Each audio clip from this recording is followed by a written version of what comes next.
prêt? 3, 2, 1, 0, action.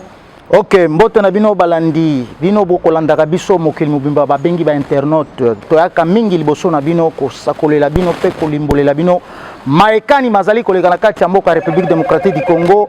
Uta mokonzi ya mboka tata Félix Antoine Tshilombo Tshisekedi béton aigle de père et de mère ingela na ngwende na ye na ba makambo oyo uti kosala uta ya kotaki na ngwende na ye, c'est-à-dire na ba makambo oyo biso tozalaki koluka kozela 1 tozalaki na makambo oyo ezalaki kotungisa Congo. Ebele ya bana kelasi bazaki kokoka koingela na bakelasi te po kelasi ekomaki casse-tête pona ba parents. Tokomaki na niveau ya bato misusu batangisaka bana, ba misusu batangisaka bana te, mais tata mokonzi ya mboka lobi lokola jeunesse ezali avenir ya lobi.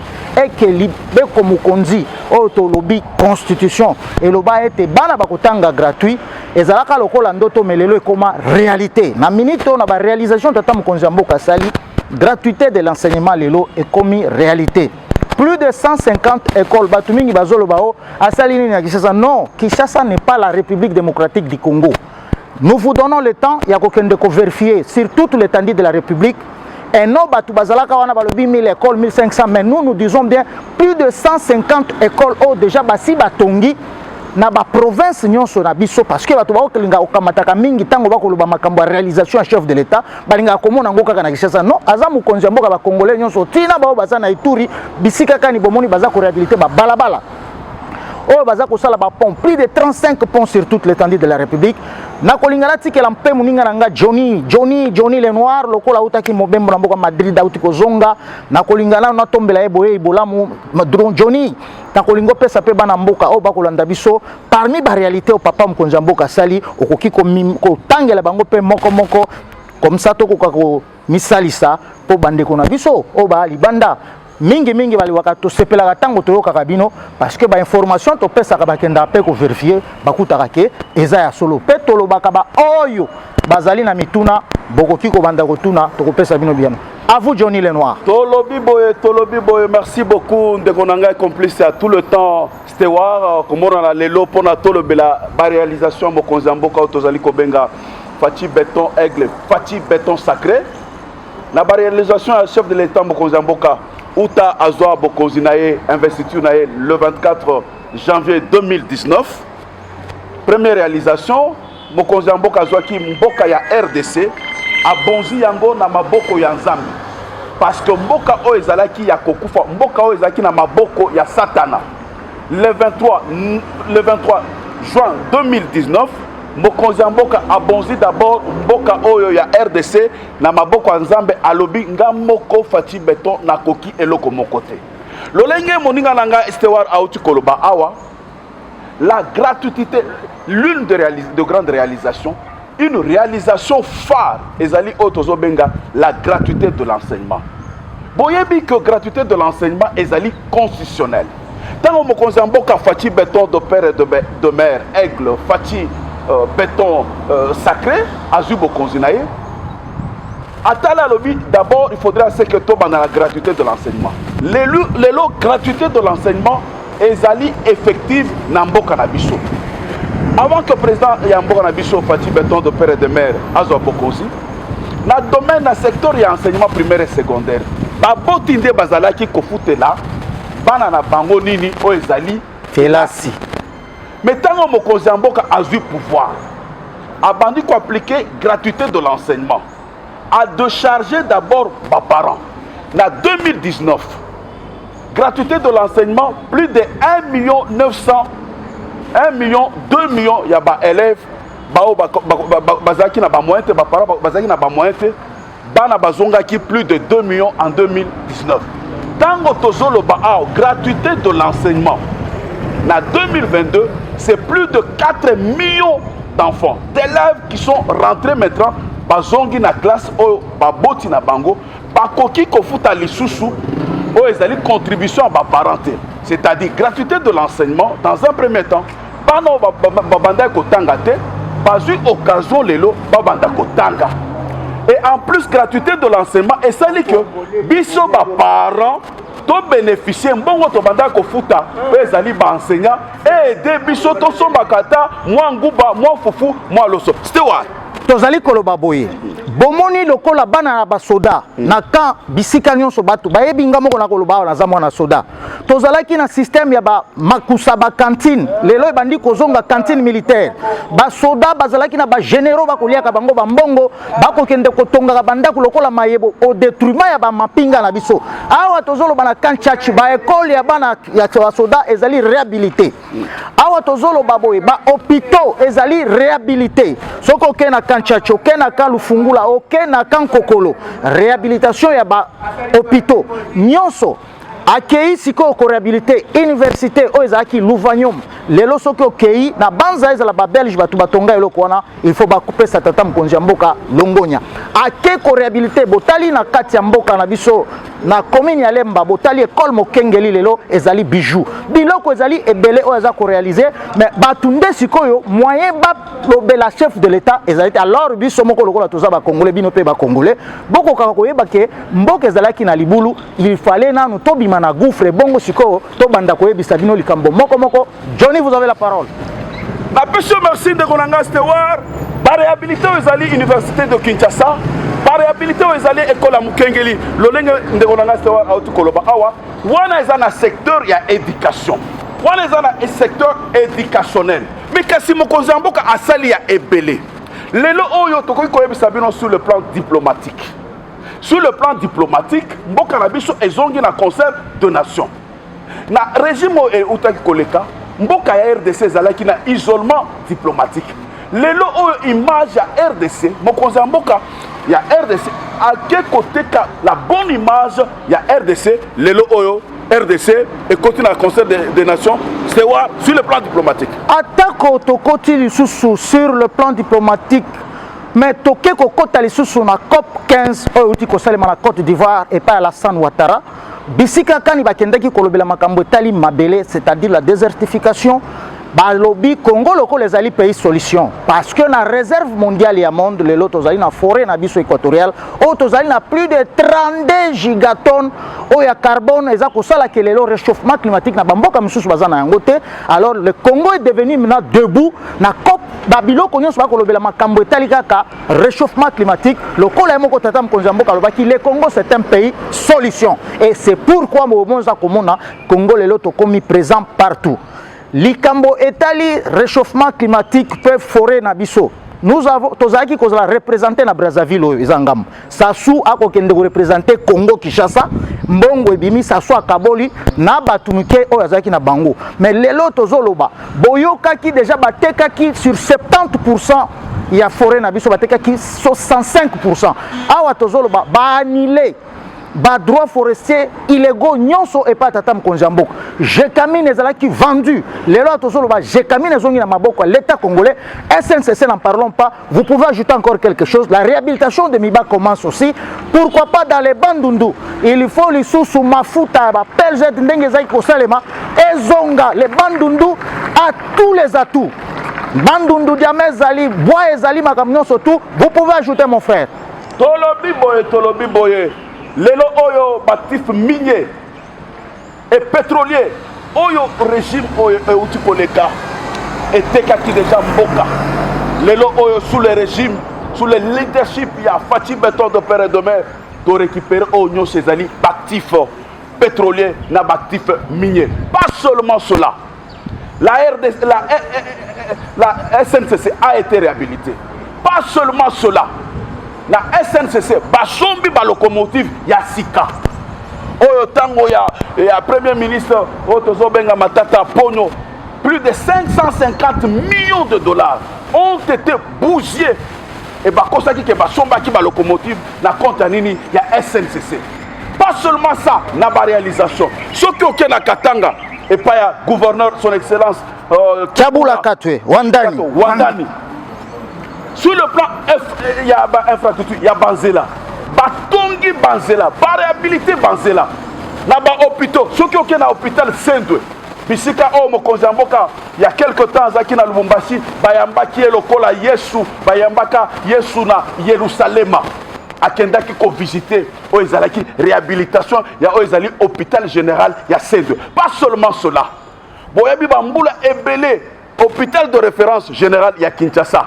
Mama Yembo ezalaki ya kokufa tant tango tozali kolobela bino awa tozopesa bino baréalisation mokonzi ya mboka Fachi béton sacré réhabilitation ya hôpital général ezali kosalema ekozala na standard international koleka même oyo ezali hôpital ya baindien ya première rue continue lokolo olobi makambo etali infrastructure toza kobanda na makambo papa ya mboka réalisé c'est-à-dire lelo awa bandeko na ngai ndoto ekokoma réalité donc okoki kobima na o Kinshasa wa ti Katanga mais tata mokonzi ya mboka alobi te na bandi Kinshasa Kikwiti ti Lwange ekopesa biso moya kokota mboka chikapa kananga tokeiti bambujumai mais abandeli wapi abandeli na Lukangaba Mokambo Sakanya Kasumbalesa bandeko na ngai bokende kotala kuna nzela libulu ata mokote pepele ya mbetolo awa tozolo basoko za na bato okobima ndongo Kasumbalesa Sakanya Mokambo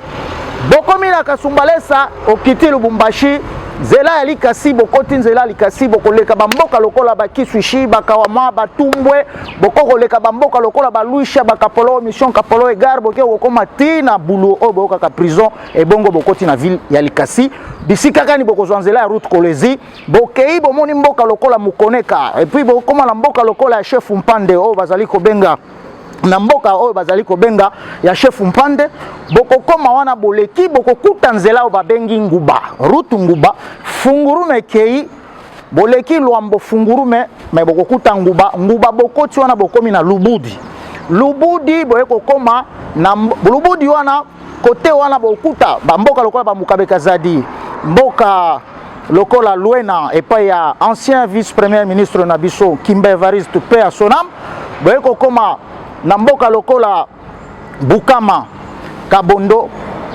Kamina Kimanda Kishinde Kimpanga Katonkola boye kokoma na mboka lokola Kanyamaka se place bana na biso oyo lisusu tobosana kitata mokonzi ya mboka lobaki ebongo bana wana biso tozana mingi ya koloba te bana wana ezali mauvaise éducation bazwaki pa ba parents baza bandeko na biso lelo yo bana wana Johnny bakomi utile na société bana wana lelo tokokolia masango ya bana wana babiloko ebele ba école bakotonga Johnny tala général Kasonga okoki kopesa elongo nya ndenge nini tolobi bo topesi longonya mais c'est toware pa ya général Kasonga na otozo benga service national bakulu na nyonso oyo bazalaki awa bakendaki déjà na service national na KCC lelo oyo ba rééduquer bango lelo oyo ba prendre ba métier lelo oyo ba mosusu ba komi ba mécanicien ba mosusu ba komi ba menuisier ba mosusu ba komi ba agriculteur lelo oyo ba komi ko sala fierté parce que mokonzi ya mboka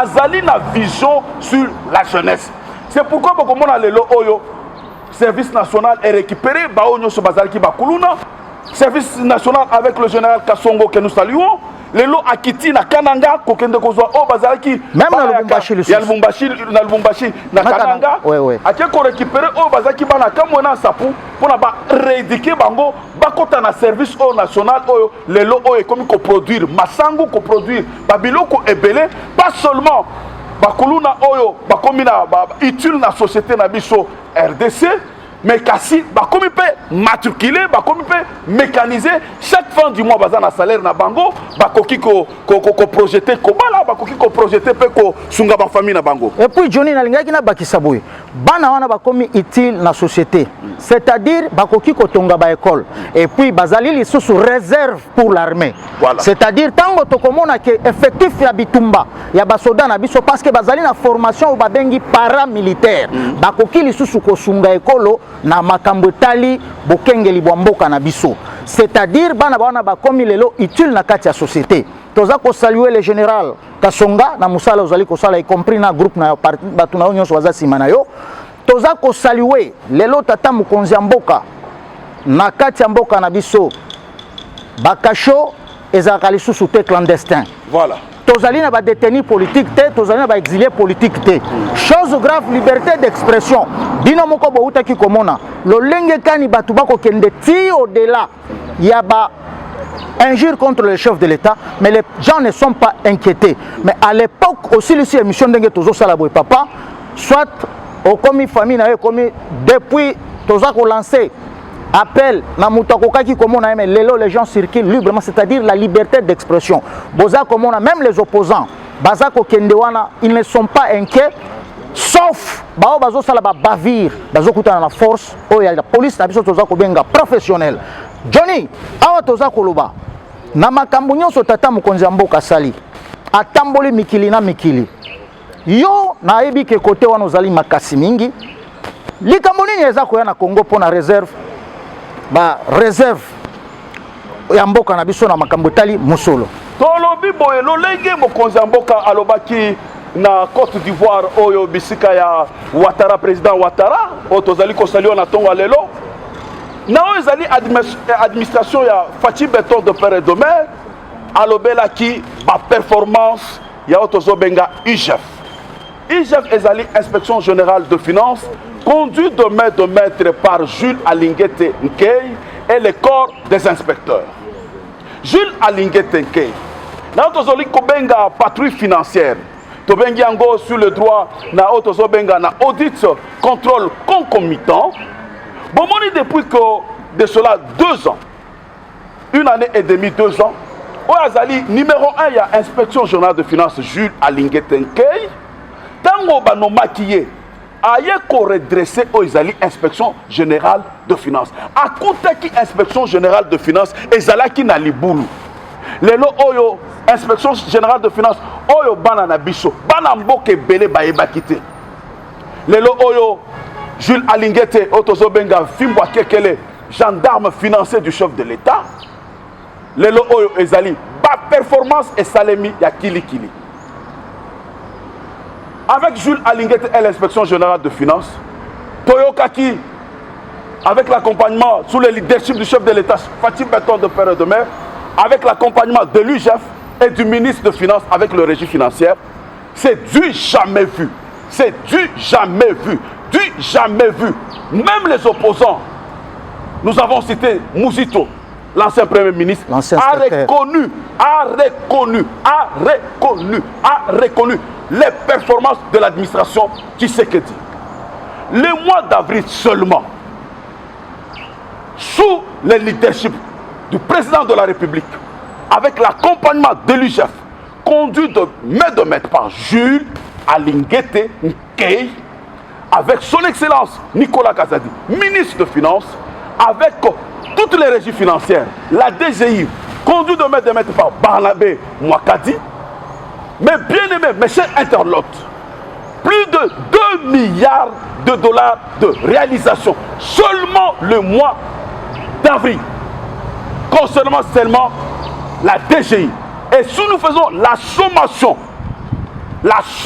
de toutes les régies financières, seulement le mois d'avril, avec ce qu'on appelle l'impôt sur le bénéfice et profit, toutes les régies financières ont réalisé plus de 2 milliards 300 millions de dollars. C'est du jamais vu.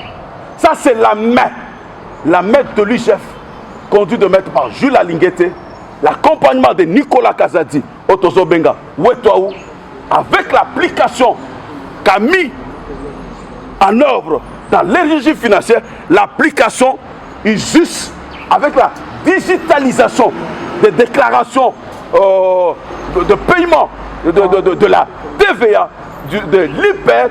Aujourd'hui, nous sommes à ces résultats. Plus de 2 milliards 300 millions de dollars de recettes réalisées dans un seul mois, avec de réserves de change à la Banque centrale, plus de 4 milliards de dollars. Stewart. Na yango boyoka kitata mokonzi ya mboka lobi, s'il y a un premier Congolais à féliciter, c'est l'IGF. Parce que au moment où nous parlons, l'IGF a commis que ça la local Azako jouer des rôles. Parce que Azako jouer rôle sur le patrouille financier, en même temps comme le local Azako jouer rôle la justice. Parce que c'est la justice qui n'aide pas IGF. Ça, nous devons nous le dire. Qui n'aide pas le chef de l'État. Qui n'aide pas le chef de l'État. Parce que la justice élève toute une nation. Parce qu'aujourd'hui, ce que M. Gilles Alinguete est en train de réaliser, Bandekunangai, à kotrake batu, bozako yoka, mutuloko la juge, oyo azalaki na cour constitutionnelle, bakangi ma dossier makambo yango mutu asalaki, azolo banaza incompétent. Aza incompétent alors kende libanda. Yango boyoki batie libanda. Nous voulons ce qui j'ai fasali makambo. Pam dossier. Justice et aider IGF. Parlement et aider IGF. Parce que ndeba kopesa e makasi. tala maximisation à recette oyo conduit de mettre pour nabiso nyonso les jeunes inspecteurs les fourmis au bakendaka na terrain boza komona ba réalisation c'est du jamais vu.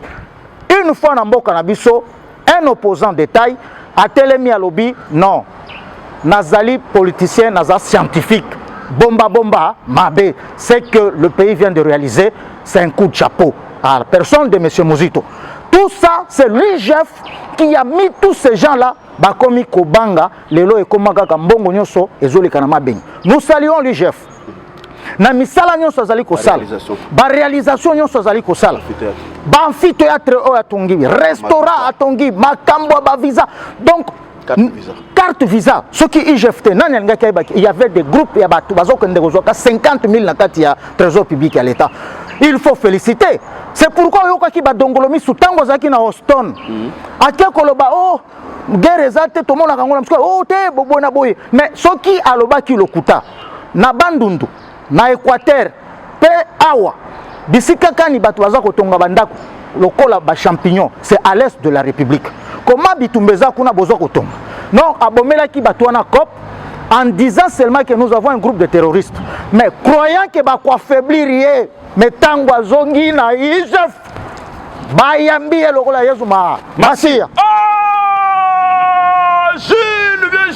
Jules Alingete tango Jules azongi Jules ya Jules inspection ingani bana mboka boyoka ki deja balobi bakosa yo te toza simana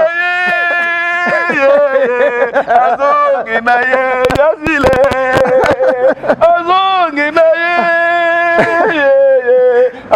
azongi lokola Yesu azongi kaka boye après Houston bisika zalaki na Texas bato balobaki mingi bas prédateurs, les ennemis du peuple congolais. Bah interpréter qui mabe o ezalaki malobanani ya Jules Alingete. Zelana baxelo komoko. Voilà. Est-ce que si IGF azaki ko sala musala malamu te tokoka ko sala maximisation ba recette mais awa ba opposant ba kei kondima ke ya solo à maximiser ba recette. Est-ce que Batouana Bakoki a félicité parce que maximisation recette on a bénéficié na ba soda à Nord Kivu, na ba policier à Sud Kivu, na ba Ituri, na ba Tunion surtout si l'étendue de la République. Félicitations exactes. Mais si Moutolobi le ba moko amuke bango balingi ba kamatango lokuta na bino il va faire son travail. Tolobi boye bandoki contre IGF bandoki. Tango Jules Alingete azali na Houston na Texas asali entrer na une salle bambindele batelemi qui est cet homme de Jules Alingete qui est cet homme Mondela betela mutu mwindu maboko pambate Mondela betela mutu mwindu maboko pambate Jules Alingete c'est une référence c'est un modèle tala lo lengenini après Houston après Texas azongi na IGF. Alléluia, sabro cette époque. Mokozaï Jules Alingete Nkei, ya Jules Azongi.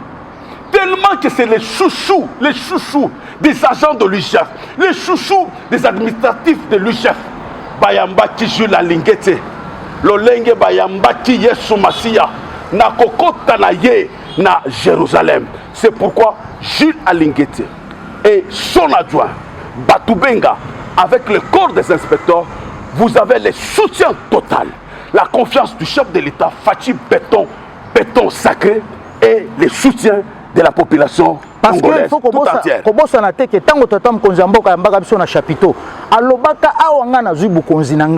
Je suis en train de chercher un oiseau rare, quelqu'un qui sera même un homme à battre. Mais qu'on abattre, ils allaient vers les médias, qu'on diaboliser, mais le travail a battu. Aujourd'hui, tous les soldats qui bénéficient à cause de Moussalawana, tous les policiers qui bénéficient à cause des fonctionnaires, des agents à l'État, des enseignants, des qui bénéficient à Moussalawana. Mais pour la côté, je féliciter, il y a un problème. Mais ce qui est mais non, nous disons ceci. Il a la confiance totale, il y a chef de l'État, peuple congolais. Tolobi boye, pas seulement ça. Avec la patrouille financière, le budget de la RDC vient de quitter 4 4 milliards à 11 milliards de dollars. Lelo oyo na mboka oyo na mbongo wana na ba recette oyo ekoki ko aider chef de l'État pour quoi complique pour réaliser gratuité de l'enseignement pour aussi réaliser autozo benga les programmes de développement à la base programme à 145 territoires. C'est-à-dire quoi? Awa toza kolobela boye batu oyo bautaki kotika ngwende o pata mokonzi mboka ingeli batika 800 millions de dollars na 18 ans, mais na pesi bino devoir à domicile na 3 ans tozali na 11 milliards de dollars na banque pe bauti ko réaliser le sous 3 milliards de dollars, c'est-à-dire bossa la calcul to pesi bino devoir à domicile awa to suki pona koyebisa bino ete la réalisation mususu ezali ko salema sous l'impulsion des chefs de l'État tozako kende na mboka o babengi Lualaba, c'est-à-dire Maman Fifi Masuka Saini de père et de mère abandaki déjà na makambo 145 territoires kala awa tozolo ba relier Muchacha, Kasaji, Sando, Kapanga, Bilolo, donc plus de 365 km réalisés na ville ya Lualaba, ba aéroport ba benga ko ba aérodrome makambo azako sala ba hôpital central oya tongina Muchacha na Kasaji ba biloko azako réalisé. Moi si on a hier kendaki déjà na vitesse mais toza comme on a déjà avec ba gouverneur ou ba otipe ko voter ko voter sur ba territoire na biso nyonso pe ba province ba koingela na projet wana et kopesa kitoko parce que mama wana za ko sala musala o elongo bani en dehors de ça Johnny okoki ko betela bango maximisation recette à Lualaba tolobi boye Mama Fifi Masuka Saini de père et de mère. Maman ni maman, depuis que cette dame qu'on appelle la dame de fer, Fifi Masuka Saini de père et de mère, la fille aînée de l'Union sacrée, depuis Azwaki Ngwende Naye en tant que gouverneur ya Lualaba, ba recette ezali c'est komata. Na niveau ya ba infrastructure, aouti ko sala autoroute ya 8 bandes. Pas seulement cela, avec l'accompagnement de l'UGF pendant une année. Fifi Masuka Saini de père et de mère, la dame de fer, la représentante Oyo Ache contre Mi Otozobenga, ancien gouverneur Mouyej, Fifi Masuka. Oba réalisation Lelo Oyo, résidence à chef de l'État, presque Nasuka, a modernisé Oezali ville ya Lualaba, ya Kolwezi, Bisika Oyo, la saison sèche Ezali Kobanda. Aéroport ezali kosila banzela nyonso ezali kosila lelo oyo Lualaba community Dubai et community Madrid kobosa te ke azali susu mokristu katoliko oyo atongi ba œuvre ebele na kati ya mboka ya Kolwezi atongi ba église na kati ya mboka ya Kolwezi ayambaki tout d'abord commission ya batu oyo baza ko préparer boye ya pape wa Roma na Congo bakendaki ko consulter lokola azali moko ya bwana ya ndako katoliko eklese ya munene pona koloba na bango yepe akotia maboko na boye ya pape ya bongo boyambi na ye ezala kitoko autaki koyamba monseigneur o bautaki ko tiasika na kati ya mboka ya Lualaba, c'est-à-dire soki bokelelo na Lualaba image ya batu bazaki kokosa peuple ba Lualabese pe ba Lualabe na image ezali lelo, c'est-à-dire okoki kokende na Lualaba obwaki ngunda na yango toza kosenga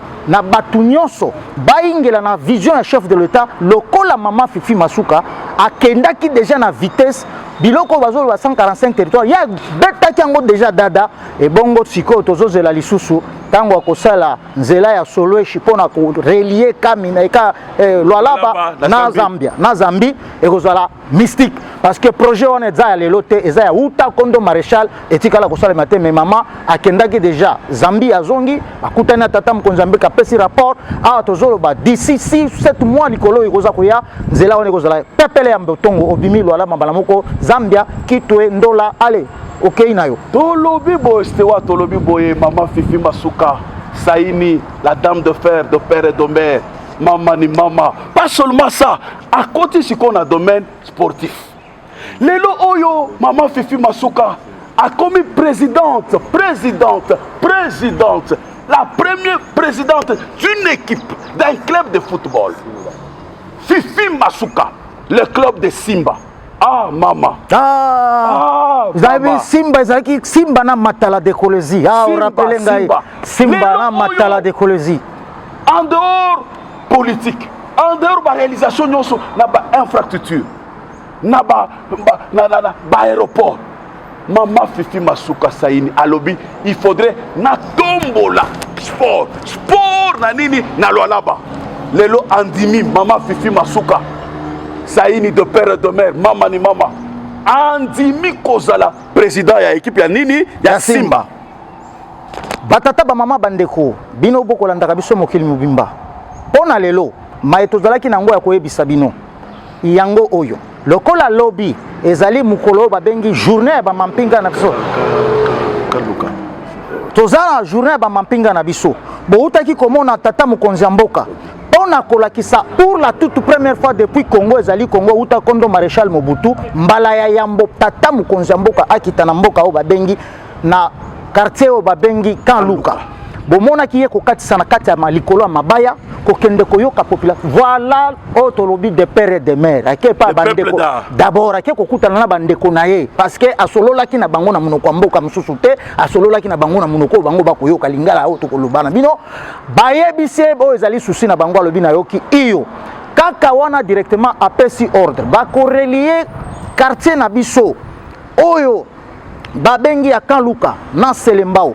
Pomoko ko saleme ko kende Selembao ti bandal mususu ko longwa wana ti ngaliema e bongo tata mukonza mboka lobi likambo tali pe lotiliki akotalela bango yango sino e ko pesa lisusu désengorgement ya baroute pona ko bima lisusu ndenge to mona ka bambouteillage na 24 e ko banda bobimi bandal mbala moko Kanluka bao ba keiboye nyonso na makanisi ya ko pesa kimia pe ko éliminer bambouteillage na peuple congolais pe bande ko na biso ba zo mai ya komela balobaki likambo wana tata mukonza mboka lobi mai nyonso bolobi na ngai na kosalela yango parce que ngai na yaki awa pona koyiba te na yaki pona le peuple d'abord Johnny Hallyday tolobi boye boyoka ki mois d'avril déjà ba matisela ki déjà o ezali ba fonctionnaire de l'état 30% ya salaire na bango pas seulement ba fonctionnaire de l'état ba militaire pe bazwa ki 30% salaire na ba policier mais kasi mois de juillet c'est la bango 45%.